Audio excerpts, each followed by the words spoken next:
It's your favorite uncle. Thank you once again for catching the hashtag replay. I'm not going to be before you long. Yeah, I'll always remember before we begin, y'all. I wrote a book. Link in the description to buy it and purchase it. It's $5. You got $5 you can spend. Science fiction book. If you love science fiction, multiversal jumping, spies, rich people, the life and times of rich people, then you're definitely going to love this, y'all. This is called the Cyborg Redeemer. So happy that I did it. Don't worry, y'all. I'm gonna be releasing a lot more books this year, y'all. But yeah, y'all, I gotta go to work tonight again. Yeah, I work a lot. I saw my W-2s. I work a lot. My boss even. Oh, wait, my tag's on. My boss even commented on me like, "You work a lot." He called me a workaholic, which I am, but that's why I'm here. Well, you guys, as you already know, this is Wonder Man, episode 6, y'all. So let's jump right into it, y'all. So the episode begins with Simon and Trevor arriving at Kovak's house and sprawling a mansion for the callbacks auditions, joining our select group of actors competing to play Wonder Man and sidekick Barnaby. Simon, having stayed up all night trying to erase the GoPro footage, and is visibly exhausted on the edge. So y'all, the episode also begins. Y'all, I actually did like the opening of this too, y'all, because we get there and Simon gets into the house and he's like, "Oh my gosh, she's testing us. There's food. I mean, there's shoes on there on the foot. I mean, we're supposed to leave our shoes out there." And then he's going back and forth. I liked it, and then it started to annoy me because I do not like, because I've been around these people. I do not like the people that get into their head that pretty much they're in their own way. I don't particularly care for the people who are constantly in their own way when it comes to success and stuff like that. So I personally, it's just a no for me. It's just a no for me. I don't like that trope. It was hard to watch. I was about to fast forward, but I realized this whole episode is just going to be him being in his own way, psyching himself out, getting in your own head. And I'm like, dude, if this is causing you this much stress, you should probably think about a life choice. Hello. You should probably think about a different career because of what you're doing is causing you to literally have panic attacks every single time you show up. You need to go get you a new career. Now, I'm not telling you be your brother and sell insurance because I'd be darned if I leave a country, migrate somewhere else just for you to sell insurance. No, I haven't. Hi, Dane. No, I haven't seen Stranger Things. If you want me to see it and review it, just let me know and I'll see it and review it. But getting back to this, like, if, like, trust me, believe, I'd be darned if I migrate somewhere and my kids just end up selling insurance. No, y'all take over the world. If I migrate out this country, y'all get them likes up. How you doing? It's favorite uncle. Get them likes up. If I migrate to another country and you end up selling insurance, I'm gonna have to white you out my will. Take over the world. Take over the world. Take over the world. I didn't migrate for you to just be selling insurance. Take over the world. But now, y'all, we have Kovak. Hi, thank y'all. Get them likes up. I love seeing hearts. Kovak pairs the actors for a series of improvisational high exercises designed to strip away performances and expose authenticity. Slattery tries effortlessly charming the room with emotional range and presence. However, Simons, for some reason, gets in his own way again, which is starting to get annoyed. Like, y'all, gets in his own way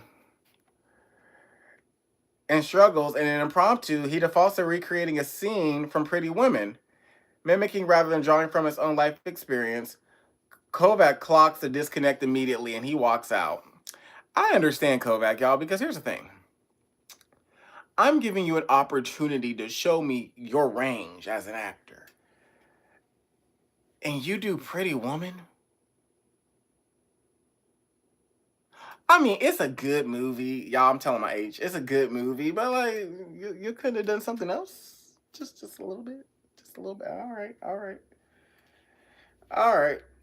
It was a no. Later, y'all, Simon falls asleep and has a disturbing dream where he loses control of his powers and unalives another actor after being called a freak. Once again, you guys, I really need Simon to tell people he has these powers. I'm explaining to you why. because you're doing a movie about a superhero. I would want my superheroes to have powers. We ain't got to CGI nothing. We ain't got to pay extra. You know what you're doing. But the problem is Simon don't want to learn how to control it. So then that's where he had the dream where he didn't punch the guy through his head. I'm like, come on, Simon, you got it. Here you go, getting his own way. Y'all, if you're ever around people who be in their own way, run from them. Run from them. As the nightmare leaves him shaken, confiding in Slattery, Simon missed his fear, not adjusting of exposing his powers, but of what they might reveal about him. Slattery reassures him that his powers are not his identity, urging Simon to finally express emotion he spent his life suppressing. That's the thing, you guys. You can't hide that much of a part of who you are and think that everything's going to go well. Like, the fact that Simon's overthinking high, for those of y'all that just came in, click the link in the description box to download my ebook and get them likes up. Appreciate you. Hi, Kenneth.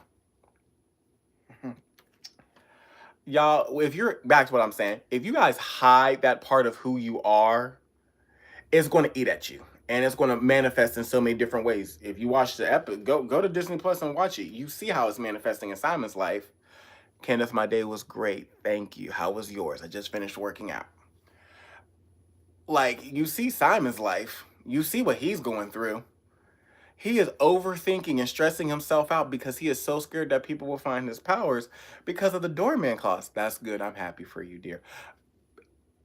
Of the doorman clause, which I feel like, y'all, that's a dumb clause because that's a one-off thing. How you gonna punish people for a one-off thing? Like, it's not my fault he went through the void. He should have knew not to walk through me. He saw me about to throw up, but hey, that's just me. When Kovak pairs Simon with Slattery together, the shift is immediately. Drawing from honesty instead of imitation, they deliver a raw, emotional, charged performance that captivates the room. Kovak is so impressed, not by spectacle, but by vulnerability, he cast them both in Wonder Man.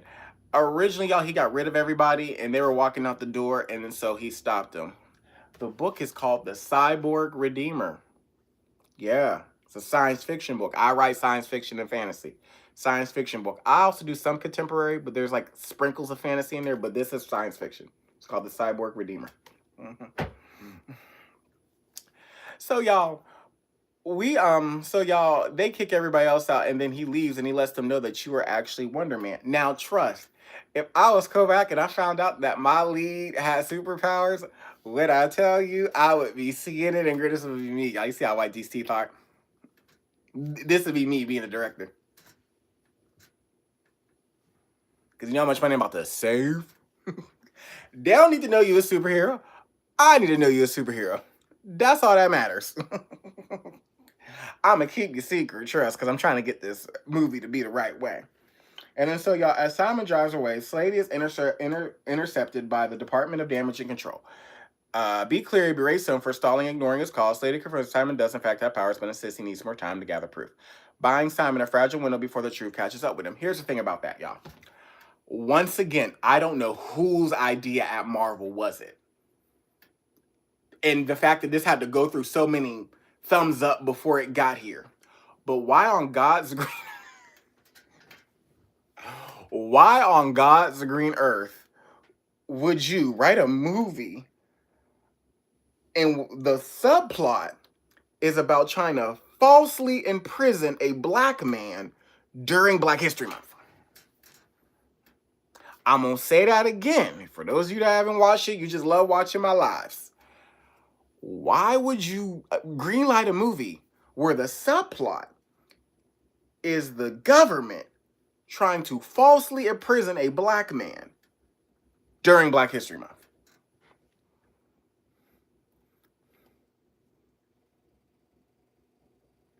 One more time, y'all. I'm on my Dr. Umar. I'm a dresser. Call me here, Kenneth. Who approved at Marvel, Kevin Feige, to write a script where the government is falsely accusing a black man of a crime during Black History Month? Y'all, I can't make this up to show. I couldn't make that up if you tried. Like, who approved of that and said that was okay? Who approved that and said, you know what? Yes. Who? Well, if it couldn't have been nobody black. It couldn't have. It shouldn't have been. It shouldn't have been nobody black. And if it was, shame on them. Shame on everybody who approved of this. That's the plot that I'm not understanding. Who approved of that and said this was a good idea during Black History Month? We're going to make a show, and the subplot is the government's going to try to falsely imprison a black man. Huh? Hi, Ebony. Like the video, Ebony. Subscribe. Download the ebook. Huh? Who's ever watching, y'all, subscribe. It helps. Brings joy to my heart. Y'all, I can't make this up. Go watch the series. You're going to see it. And I'm just like, during Black History Month. During Black History Month, Ebony, I am talking about Wonder Man. And in Wonder Man, there's a plot where it's a man that has superpowers he doesn't want people to know because of laws. But the subplot of this, Ebony, bye, Kenneth. The subplot of this is that the government's trying to falsely imprison a black man mind you, this show's happening during Black History Month. But anyway, one of the comments says, if I was a superhero, I would go back in time and save my mother and help people. I like time travel as a superpower. Time traveling actually is a great superpower. Everybody else got good superpowers? Because I like time traveling as a superpower. I do. My favorite superpower is to fly, but time traveling would be good. I would save my mom and my dad, fun fact, and I would help people. But yes, y'all, y'all, well, on that note, make sure y'all like, comment, subscribe, share, come back. Right, yeah. Watch the show. The show ain't bad. You just got to get past Simon getting in his own way, y'all. But y'all, I'm hungry. But make sure y'all like, comment, subscribe, share, come back, y'all. Your favorite uncle loves you always. Because every time I think about that, I just kind of have to like disengage. Your favorite uncle loves y'all always. There's nothing y'all.